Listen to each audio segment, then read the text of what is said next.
Grounded 2 can be a rather mixed experience, regularly flip-flopping between brilliance and frustration. But this is especially true when played solo, which is something we had to do in a private press build before the game's recent release into early access. The magic of living in an insect kingdom that's been made massive by a surprise shrinking is absolutely still here, and it's hard to tire of watching spiders the size of cars prowl around the blades of grass forests, or bees buzzing around like helicopters above. And there's more to everything now too. More insects, more world, more variety, more story, more nuance to its systems, and more things to make. In every way, Grounded 2 has widened and deepened, sometimes quite literally. There's a much clearer sense Obsidian knows the game it's making now and what the community wants from it. But with this added game framework also comes busy work and a sense of grind, and a feeling of sometimes being held back from doing what you really want to do. And nothing makes that harder than playing in solo. Look at me, part of the colony.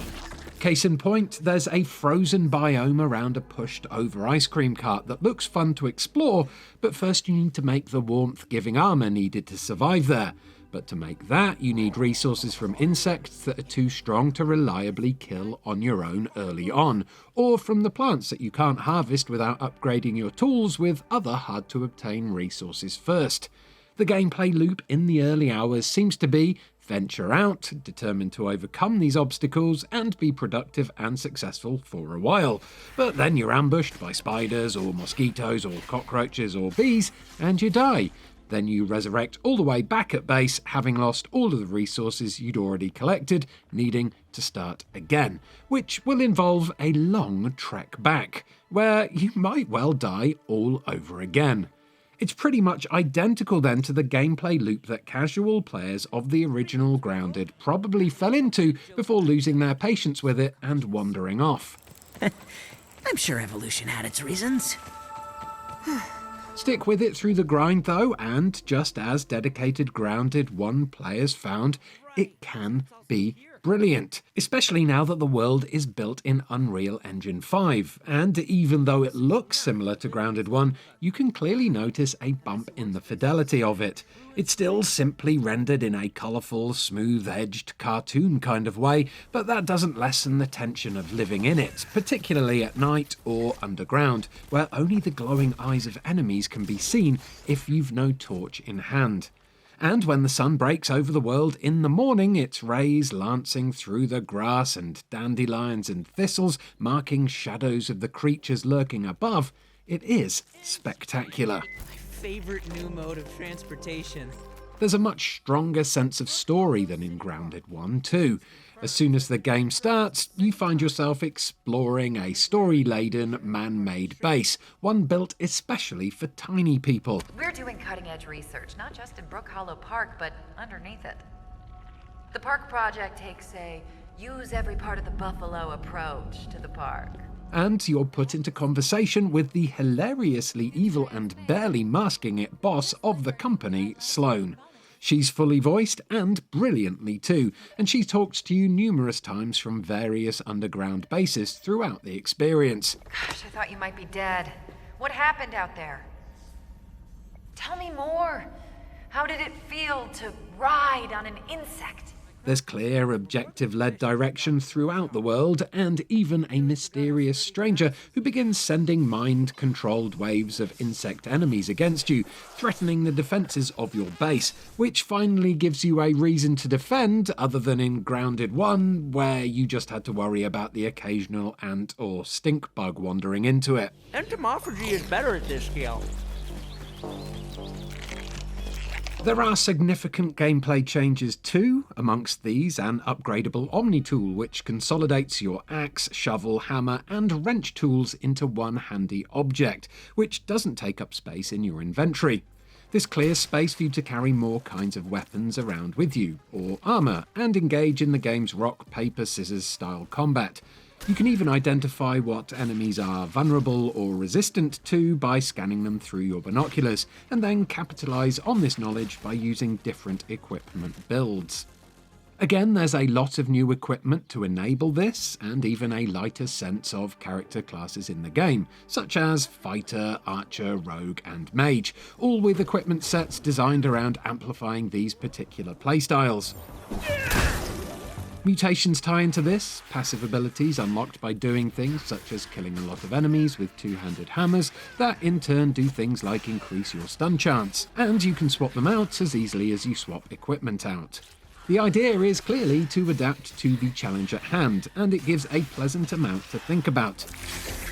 Enemies also block more now, meaning you need to charge power attacks to break their block, and you can dodge dash, giving high damage but low survivability builds a powerful tool to survive combat with.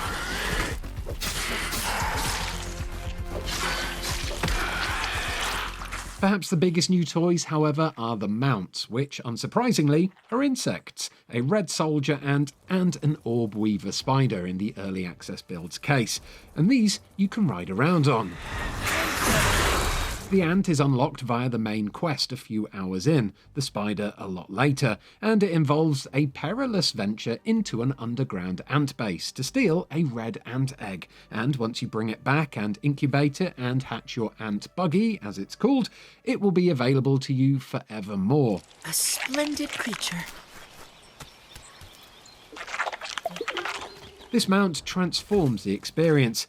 Not only is it much quicker than you, especially when sprinting, meaning you can get to places quicker and run away from scary enemies more reliably, but it also has its own larger inventory to fill, like a pack mule, and can lug around twice the amount of blades of grass and weed stems that you can, at a far greater speed, which hugely speeds up base building.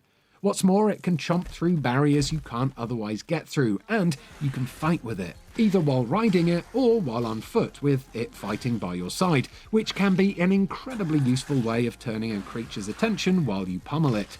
It can even convince other ants to follow along with you, so chances are it won't be long until you've formed a Honey I Shrunk the Kids style bond with it. Buggy's in trouble.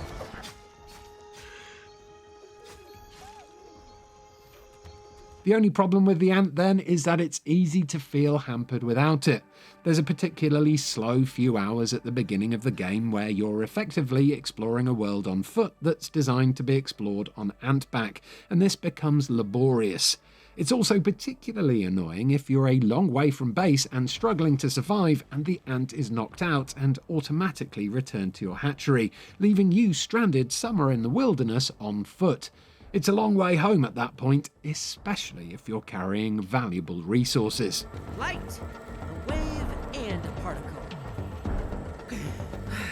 Similarly, while the added gameplay nuance is welcome, the downside of having more equipment to play with means you've also got to make and carry more equipment to play with. And this is in addition to building the many types of things you need in your base. Things like smoothie stations, cooking ovens, blacksmith-like machinery, hatcheries, and so on. In other words, there's a lot to do, which is great for giving players things to do and keeping them busy, but it can feel overwhelming, especially when playing alone, and especially when dying somewhere and having to set out again to retrieve the things that you wanted to get. One more down. Grounded 2 is not an easy game then. At least, it's not when played alone on medium difficulty. It feels as though it's been designed for slow progress and for you to feel like you're gradually taming this world around you and overcoming the beasts around you before moving on to other ones, which is fine by the way. There's a powerful thrill in defeating big enemies for the first time, be they a spider or a cockroach or a beetle, and by making them tricky to overcome, the game makes you notice them more. It gives them a bit of a spotlight and a chance to shine, which is nice.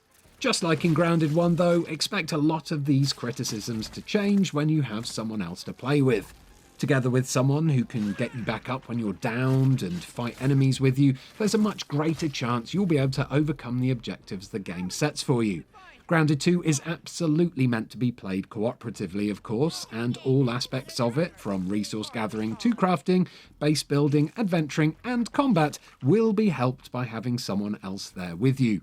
Now that Grounded 2 is properly out though, we here at Eurogamer will finally be able to team up and venture deeper into the more dramatically new parts of the world. So expect our full review of the game and potentially a live stream or two sometime next week.